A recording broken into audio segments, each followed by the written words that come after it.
Today we have another true crime episode of Distant Replay, and we're going to tell you all about Javaris Crittenton, a talented one-and-done basketball player out of Georgia Tech who pled guilty to manslaughter in 2015 and was sentenced to 23 years. It's a story of promise, gangs, locker room drama, and an unexpected early release. This is Distant Replay. Glad to have you inside Distant Replay. I'm Ben George with Mike Noto. As always, please subscribe to the YouTube channel if you haven't done that. We appreciate the support and glad to be back rocking and rolling with new episodes. And we got another good one today, Mike. Javaris Crittenton, a guy that's a little bit more recent in terms of true crime we've covered. Yeah, look, if you're an NBA fan in the last 10, 15 years, you definitely know who Javaris Crittenton is. So this isn't someone who's going to be under people's radar. No, not at all. And we're going to tell you his story today. Again, please hit subscribe if you haven't and help us continue to grow the channel. Keep an eye out for more videos coming soon, both true crime, also some documentary recaps and old games as well. If you have anything that you want us to cover, please let us know and we'll do it. But let's jump into this, Mike. And I think we like to give a little background on who a person is just to kind of give you an idea of their upbringing, their childhood. But I think this story, it's even more important to add in some high school elements to it because it's part of the story, and you'll find that out a little bit later on. Yeah, the high school part of this is huge, so make sure you're listening up here early on to the little details we're about to go over. Crittenton played high school basketball in Georgia. He was teammates with Dwight Howard in Georgia. And as you can imagine, two future NBA lottery picks, one being the number one pick overall. When they combined forces in high school, they were winning state championships. His senior year, Crittenton was Mr. Basketball in the state of Georgia and was a McDonald's All-American. Yep, and there's a good article on Fox Sports that we'll maybe link in the show notes to go read. But they detailed this, that what's interesting about his high school upbringing, because when you look at the big picture how it's played out, he was a pretty good student. He got brought over to Southwest Atlanta Christian Academy by Dwight Howard's dad. Brought him over there, wanted to come play and join Dwight and be a part of that. Howard's father at the time was the athletic director, okay? So he came over and joined him. Although I guess there's an inner turmoil, and this is kind of what the court documents pulled out later. And if you go back to the records, you can kind of see this, that he was kind of dealing this, like, going away from where I'm from, this kind of street mentality, moving to this Christian academy. It's not exactly who I am, but I'm going to do it and stick with it. But he excelled in this spot by all accounts. He was a class president in 9th, 10th, and 12th grade. Not only that, he also volunteered his time at one of the local charities, the Feed the Hungry, Hosea Williams Feed the Hungry, who was a civil rights leader, named after a civil rights leader. So he was doing all kinds of things. He even worked at a law firm before his 10th grade year, Mike. So this is a guy that was doing all the right things off the court, and this is all documented on his college application to Georgia Tech, that he was just seemed like a pretty buttoned-up, straightforward kid, very low risk by all accounts. Yeah, look, if you're Georgia Tech, right, we're talking about he would end up committing to Georgia Tech. So Georgia Tech is getting Mr. Basketball from the state of Georgia, someone with all the credentials that Ben just mentioned. That we're talking Georgia Tech. Now, we're after Chris Bosh. We're after their title run in 2004 with your boy Luke Schenscher, who I know everyone remembers. Okay? They lose to that Okafor, Gordon, UConn team in 2004 in the national championship game. So we're even beyond that. All right? So he comes into Georgia Tech as one of, if not their best player. He averages 14 points his freshman year and is a one-and-done guy in college playing for Paul Hewitt at Georgia Tech. Yeah, they had a 20-win season that year for Georgia Tech. And, he made an impact. He was asked to kind of step up at times that season and had some pretty big games. And obviously good enough to make him consider the one-and-done. And that's kind of when the one-and-done era was starting to rise, obviously with the Dwight Howard as his teammate, high school teammate who left and went early. That was kind of the move at the time, and he would join this crew and had a lot of promising future.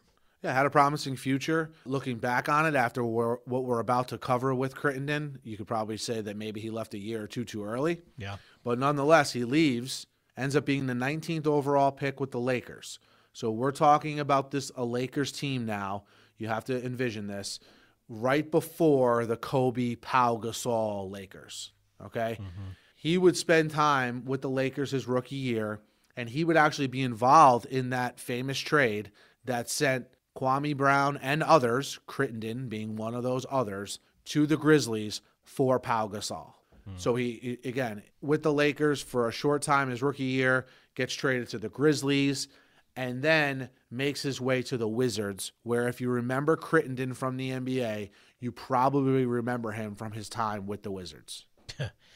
No question. And before we even get to the Wizards, Mike, what's crazy about this story is that his time in LA, now this wasn't known at the time, but as the trial came up and as we get into this a little bit further, what we came to find out was that he actually allegedly joined a gang while in LA playing for the Lakers. So you're talking about a kid that just got drafted 19th overall, making good money now, still has that pull towards the streets that we talked about him dealing with early on.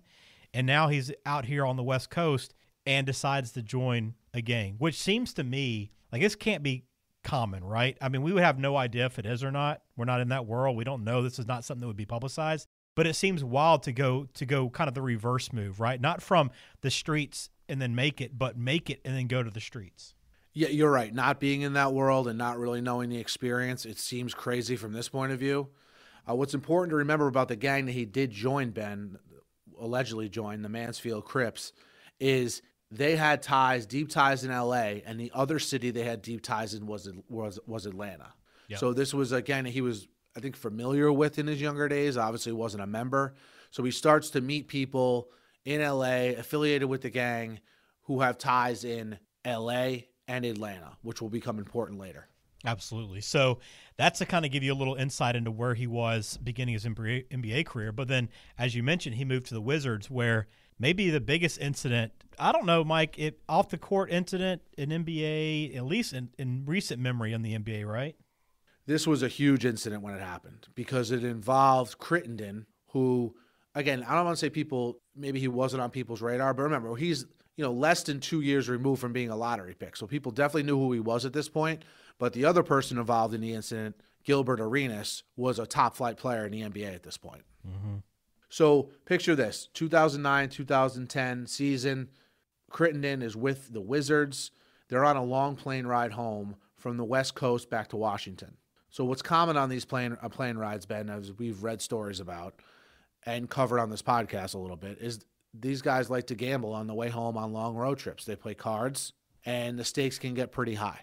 Mm-hmm. He's playing a game with JaVale McGee. These are some names here. JaVale McGee, Gilbert Arenas, and Earl Boykins. Remember Earl Boykins? Oh, yeah. Okay. Well, the game is called Boo-Ray, which it was described as poker meets spades, which I've played poker and spades, but I don't know what this game is, okay? But let's just assume, as I read and as I heard in different interviews with Arenas and some other people, that the pots can get very big in games like this. And like is the case with a lot of professional sports, when they play professional sports athletes, when they play these games, you have players of varying income levels playing in this game, right? Mm-hmm. You have Earl Boykins, Crittenton, and then playing in the same game as Arenas, right? Yeah, he had a huge contract at the time, right? Huge. He was an all-NBA player at this point, Gilbert Arenas. Yeah. I mean, he was a very, very good player. And side note, if you don't listen to his podcast or his YouTube channel, Gil's Arena, it's absolutely fantastic. For my money, he's the best. He's at the top end of these athletes who have started podcasts. Yeah. But anyway, so Javaris starts to lose money.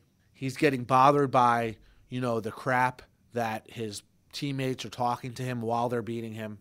Okay? And I remember what's key to remember here, Arenas joins the card game, and him and Crittenton have, from all accounts, even from Arenas, I heard this, a big brother, little brother type relationship. When Crittenton came to the team, Arenas took care of him and sort of showed him the ropes. So that's the type of relationship that they have, which I don't think is explained good enough in a lot of the stories you hear about this incident. Yeah. They are going at each other at this card game on the plane, where sort of the seeds are planted with, with this little squabble they have going on with each other. Now, this leads to an incident in the locker room of the Wizards a short time after, where there's still some bitter feelings stemming from this card game, and essentially they both brandish loaded weapons at each other in the locker room. This is obviously, when this story gets out, is a gigantic story. I mean, Ben, you probably remember very vividly when this came out. Yeah, and I think reading the details, Arenas brought 4 guns over to Crittenton by one report I read and laid them out in front of him and told him to pick one. And then Crittenton pulled out his own weapon. Yeah, this is I know they had a big brother, little brother type relationship, but I don't know of many siblings who settle squabbles by, brandishing loaded guns. But, this is where we end up here in January of 2010 with this incident. And to make a long story short with this, because we have a lot more to get to regarding his true crime history, the end result of this issue with the Arenas and the guns is he's suspended the rest of the season on January 26, 2010 by the NBA. So obviously, like we hit on earlier, you have Arenas who's the star of the team. So he serves a suspension, Arenas serves a suspension, and he's back on the team the next season. Well, Crittenton, a guy who's barely hanging on to an NBA roster, he gets suspended for the rest of the season, and he never plays in the NBA again. Mm-hmm. Now, during this time, when he gets suspended, he's serving his suspension, he starts to he goes back to LA, and he's starting to get involved even more so now with that gang that he was affiliated with that we covered before. Okay? He's becoming closer to the members of the gang during this time, again, because he's spending his time in LA and Atlanta, all right? And that's a popular place, not only that he's lived, but that this gang is prevalent as well. This all leads to on July 21st, 2010 is when he really starts to get in the crosshairs of the law. On July 21st, 2010, he's questioned by the LAPD in a double murder case about his relationship with 2 close friends of his that were also Crips members, a guy named Flacco and a guy named K-Swiss. He downplayed the relationship. He answered the police's questions, but he downplayed the relationship that he had with his 2 friends that were suspects in a murder.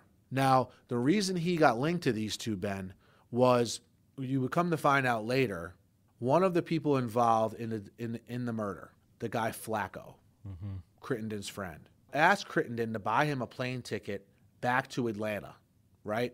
At the time, Crittenton didn't really think anything of it, helped his friend out, bought him the ticket back to Atlanta, okay? As it turns out, he asked Crittenton to buy him that ticket the day after he was involved in the shooting of a woman, which is the same murder that the cops are at Crittenton's door now asking him about. Mm-hmm. K-Swiss and Flacco, as the story goes, that police have told at trial and things of that nature, K-Swiss and Flacco are going to retaliate on a rival gang member that had shot K-Swiss. So they're going to retaliate. They go to retaliate. They shoot up his car, which has the rival gang member and his wife in the car. They don't hit the rival gang member, but they murder the wife. Mm-hmm. And how Crittenton gets on police's radar is, well, now he's buying a plane ticket for one of their suspects back to Atlanta. Yeah. Right? Right. So he again, I don't think Crittenton, by all accounts, didn't do this knowingly, like getting him out of town knowingly, but nevertheless, he is now involved in this murder case. So after this happens, he's I think when Crittenton decided to get involved in this life, maybe he wasn't expecting to be front and center in a double murder case or a murder case.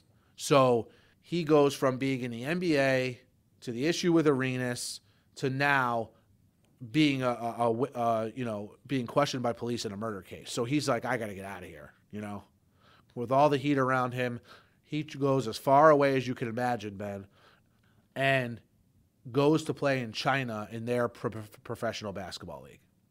So he's trying to revive his career, goes and plays in China. He signs a 6-figure contract to play over there, which at the time, this is a guy who needed money, so that was a good opportunity for him. But after just 5 games, he decides that China's not for him, and he comes back and plays in the NBA G League in South Dakota. Because in his mind, Ben, he could still be an NBA player, Right.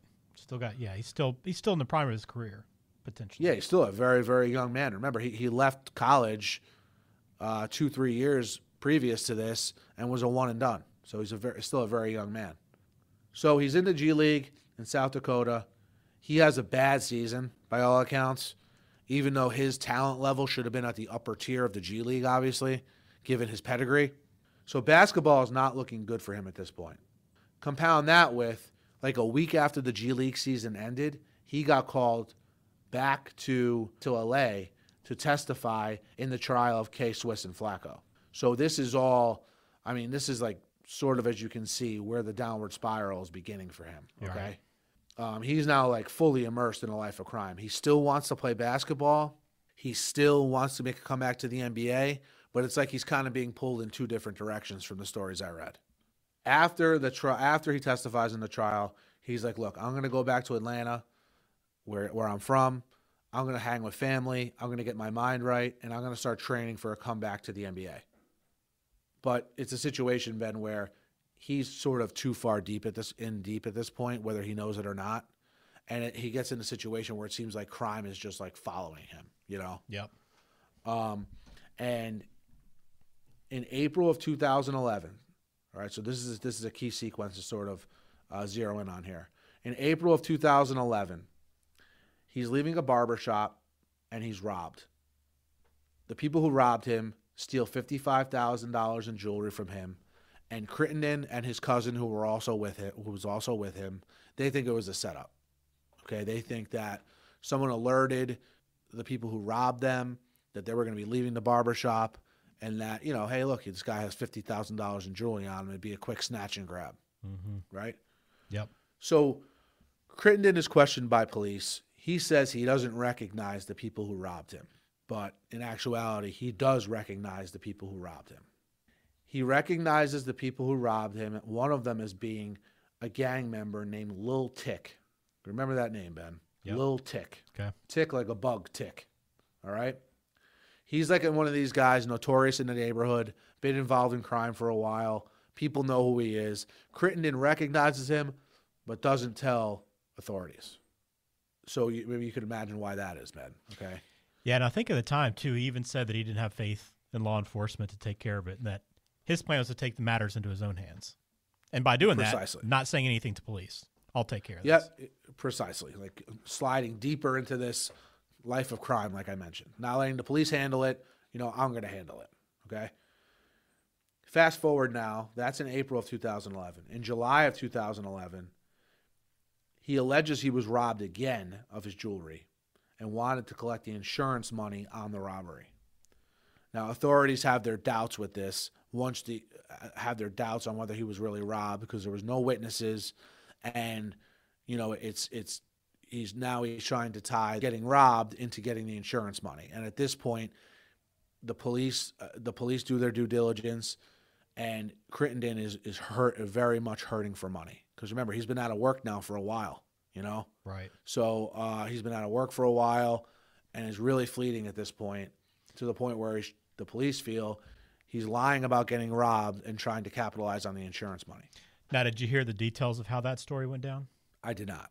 So the story, according to police, was that Gamble and Crittenton were at a club, an adult club in Atlanta, in Buckhead. You probably have heard the upscale Buckhead neighborhood. Left in his black Porsche.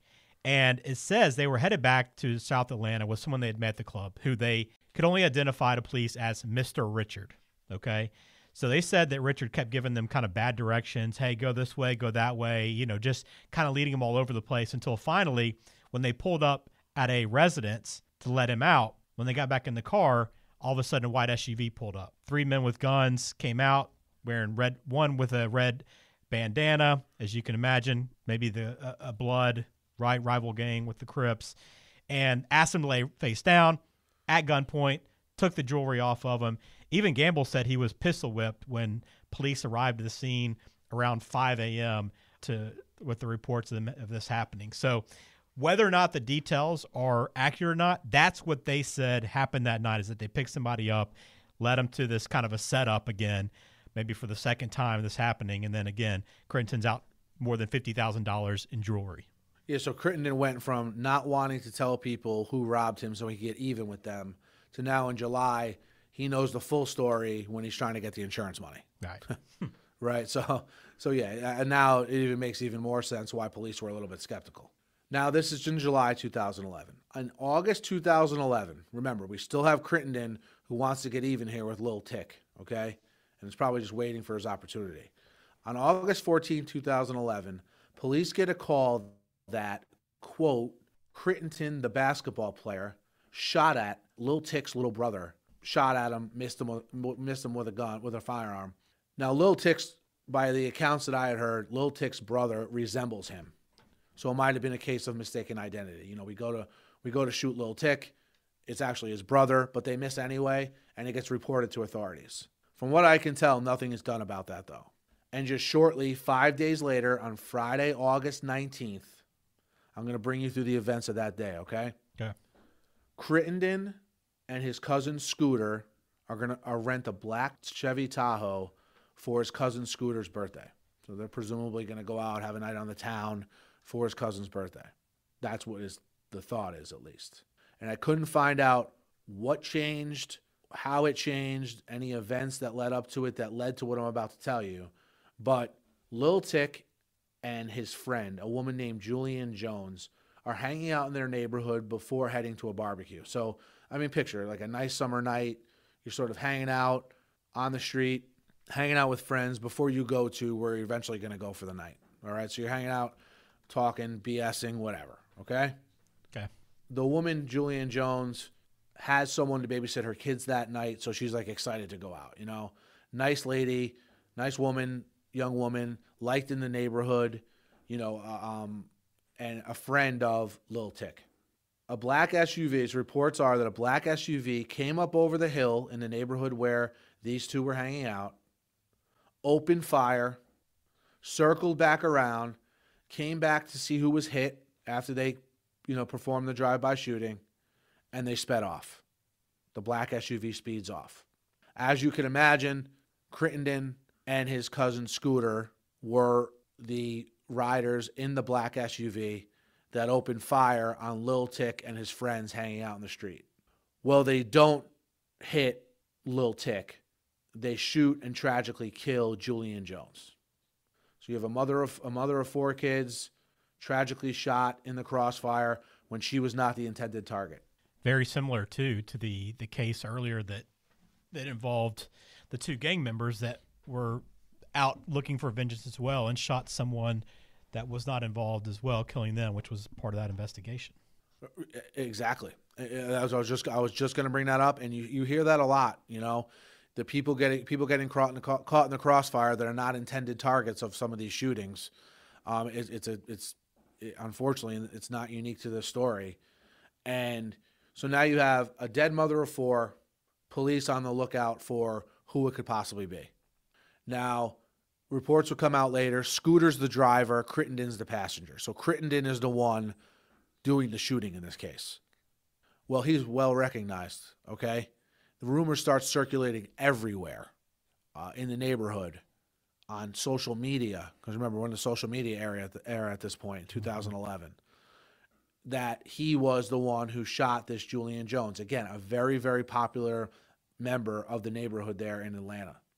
Police are at Crittenton's house the following night, executing a search warrant. They find guns, but not the high-powered rifle that was used in the shooting. Police find the rental car, the Tahoe. They find gun residue in the back seat.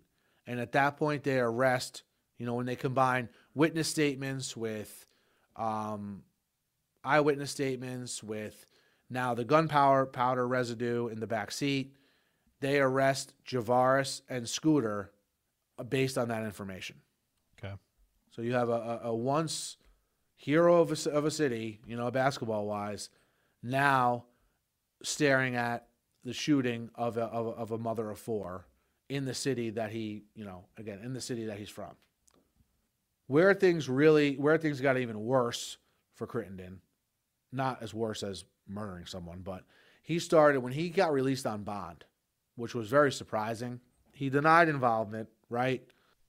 And was released on bond, which was very surprising to a lot of people, that he got released on just $230,000 bond. Yeah.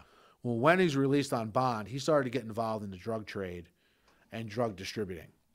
Which is wild, right? To be in that position, wild. and then now you go this step further. We see that a lot, though, right?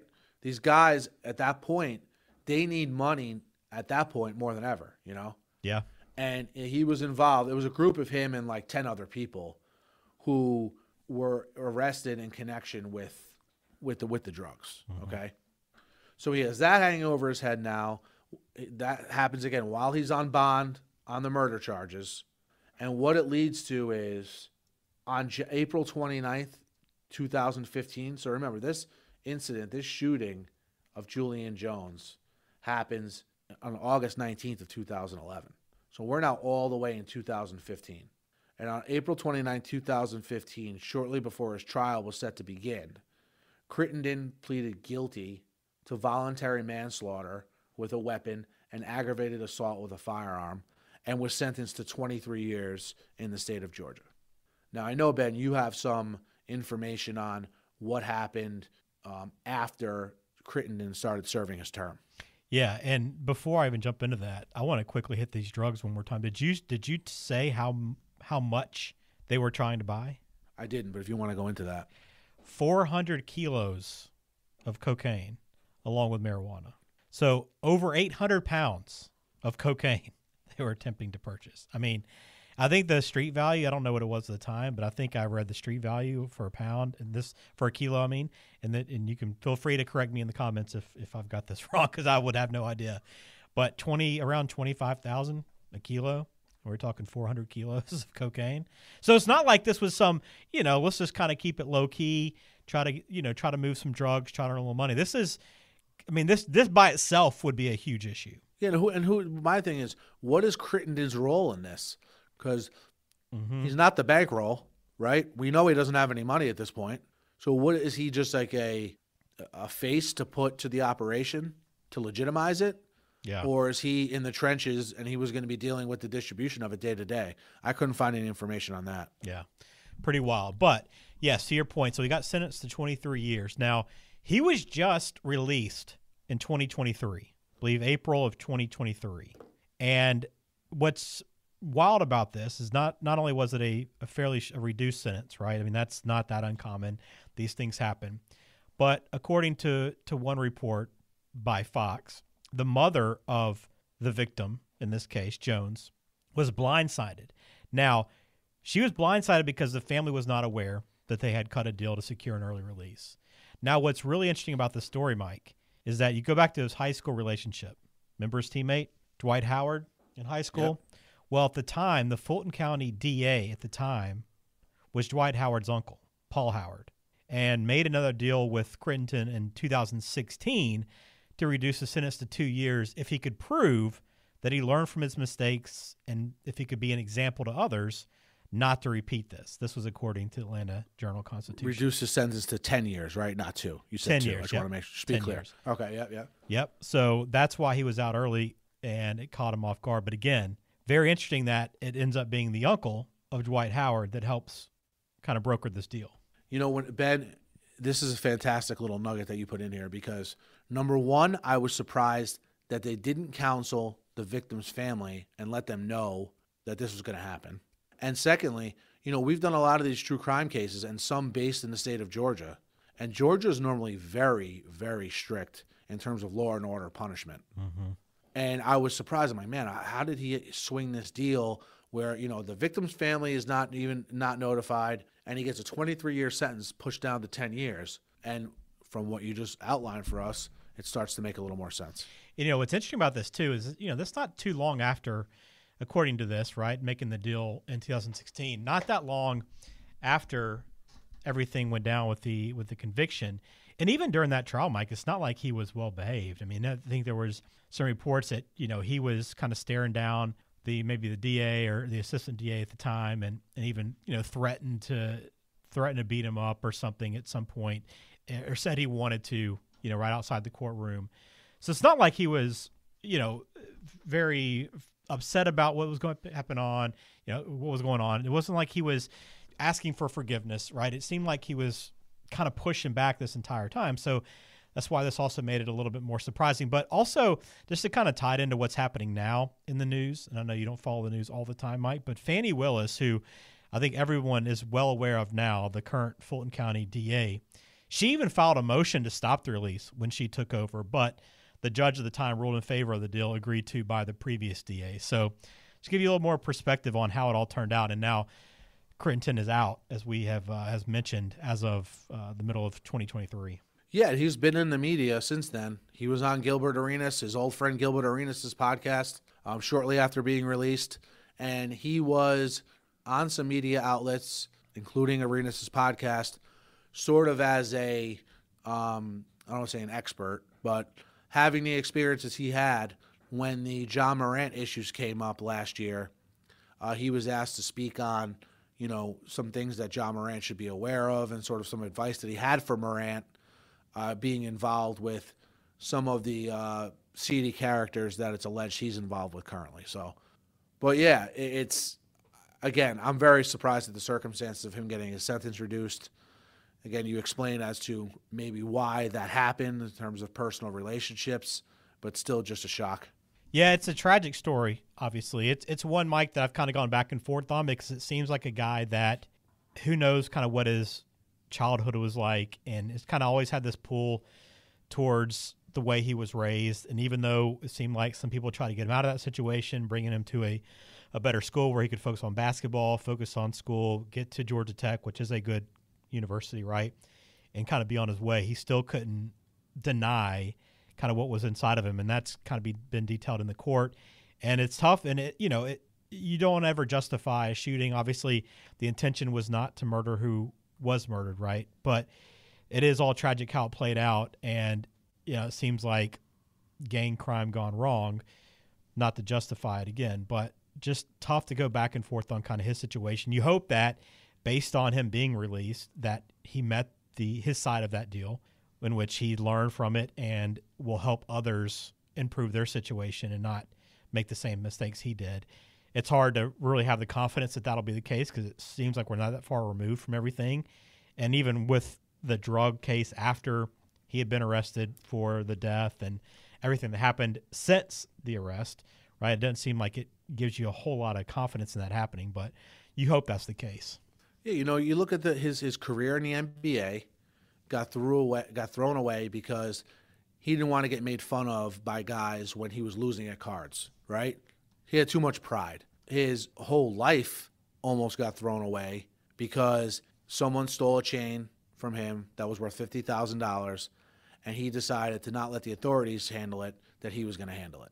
So two kind of personal pride type issues almost led to him throwing away his entire life.